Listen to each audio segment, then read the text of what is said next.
Homemade mango ice cream. Ingredients: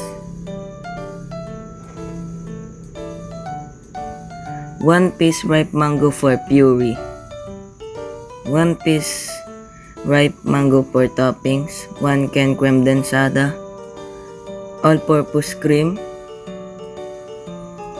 In one clean bowl, just combine all the ingredients and mix well.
After combining all the ingredients, put it on a clean bowl and cover it with a foil.